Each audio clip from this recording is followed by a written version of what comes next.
Yesterday we spoke about the relationship between blast and recoil, just to clarify some things for you guys. So today let's talk about the relationship between recoil and muzzle rise. What is muzzle rise? So nowadays everyone pretty much just talks about muzzle rise as reticle movement. So any movement away from your original point of aim when you fire the rifle. But in the traditional sense, muzzle rise is literally just how much the rifle and your reticle will lift under recoil. But yeah, nowadays we just call it, muzzle rise just loops in everything all together, reticle movement in general, which is fine. So in the traditional sense, muzzle rise was we've got a shooter and a rifle. You fire the rifle moves rearward. It's in your cushy shoulder, and then when it starts to push up against the firm part of your shoulder, then it starts to lift because it's following the path of least resistance, which is fine. But a lot of other things contribute to muzzle rise as well. So one of the biggest things that contributes to muzzle rise is how tight and compact the center of gravity and the balance of the rifle is around the bore. Because if you have a really tight center of gravity all around the bore of the rifle, as it travels rearward, it's not going to create torque because of, there's balance misalignments, and it's going to twist, it's going to jump left, right, up or down or something like that.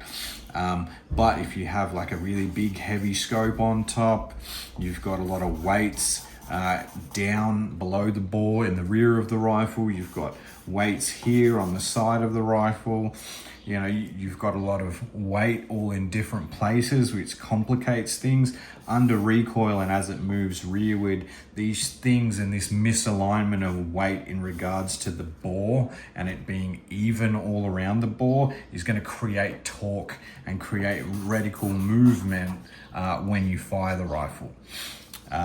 So yeah, also obviously fundamentals and how you hold it and everything. But if we're talking just about the rifle itself, the biggest things will be how much recoil you have and how much it's going to tend to jump and want to lift when it does meet the firm part of your shoulder, or resistance, from a bag, friction from a bag can make it cause to want to lift. Instability in the bag can cause it to want to lift, but also, a big thing that a lot of people don't focus on or talk about is the weight of your rifle and where the weight is and how that contributes to it tracking back, very smoothly, as opposed to weight being everywhere just because it just is, because, not a lot of thought has been put into it, and that creates torque and, more reticle movement than normal. Something just to note that really helps with muzzle rise is having a 1.25 inch straight barrel, because it puts as much weight as possible into alignment with the bore, so that it just makes it very muzzle rise resistant, and it makes it far less likely to move and come unstable and unsteady as you're firing it. So yeah, straight taper barrels, the way to go if you're really trying to remove reticle movement. All right, so muzzle rise reduction, how do we achieve it? So the less recoil you have, the less muzzle rise you will have. So you can have a muzzle brake which focuses strictly on recoil. It only shoots gas out sideways. Its focus is recoil. That can reduce muzzle rise because it will, you'll have less muzzle rise because of how effective the brake is. So another way you can do it is you can have the same style brake, only shooting gas out sideways. Its focus is recoil. Then you can take gas away from fighting the recoil, which will increase the recoil, and you can redirect that gas upwards via some vertical cuts in the brake. Many brakes on the market do that. Then you can also have a brake which the ports are cut vertically and horizontally, so they focus on fighting recoil and they focus on fighting muzzle rise at the same time. That's another very popular way to do it. And our patent pending blast redirected technology is the entire blast is shot upwards at an angle. So the entire blast is fighting recoil and it's fighting muzzle rise at the same time. Is muzzle rise reduction important? Well, yes, of course, but when you don't have a lot of recoil, no, not really. If you do have a lot of recoil, then yes, it's really important. So what muzzle rise reduction features from a brake do when gas is shot upwards out of a brake or upwards and sideways out of a brake? What they do is they slow down how quickly your reticle moves, and it makes the reticle far more resistant to climbing under recoil. So when there's a lot of recoil, that's important because the reticle is most likely going to want to jump a great distance away from the target and your original point of aim and then stop, or jump away and then come back. And the likelihood of that reticle still moving when the bullet is impacting the target, because the duration of the reticle movement will most likely be similar to the duration of the flight path of the bullet. You want that reticle moving as slow as possible so that when the bullet is hitting the target, it's easier to decipher what's going on.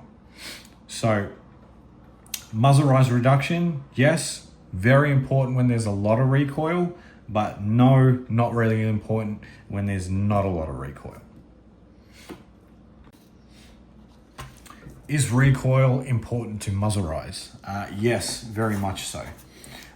So we went over how muzzle rise features affect muzzle rise, how recoil affects muzzle rise. Recoil will determine the amount of distance that the reticle will move away from your original point of aim under recoil, and it will affect the duration that the reticle moves for. So a little bit of recoil, it will move for a shorter period of time. A lot of recoil, it will move for a longer period of time. This is important because if the flight time for our bullet from the shooter to the target is 80 milliseconds, and the reticle is moving for 80 milliseconds, the reticle will still be moving when the bullet is hitting the target. That makes it a lot harder to figure out and decipher what's going on. Whereas if our recoil impulse and the reticle movement time duration is only 40 milliseconds, then half of the bullet's flight time will be taken up from recoil, which is fine. How far it moves away from the reticle as original point of aim, as long as it's not an outrageous amount, is kind of irrelevant, because you still have half of the bullet's flight time to then reacquire the target, watch the target, and literally see the bullet fly in and make an impact. What do I want then? So if recoil is what is the biggest factor when it comes to muzzle rise and reticle movement, and muzzle rise reduction is, essentially a compromise or a band-aid, then what do I really want? Well, you always want to reduce recoil as much as possible, but sometimes you can't. Sometimes you've got to the limit. Sometimes the gun is too heavy. Sometimes the muzzle brake that you're putting on it, needs to be small and compact and lightweight. Sometimes it needs to be a low blast design because you need more shooter comfort.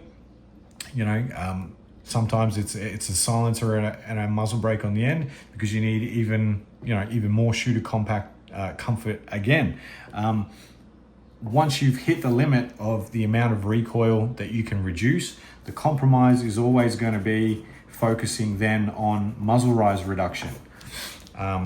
Yes, it's a bit of a band-aid, and yes, you you ideally want to reduce recoil as much as you can first.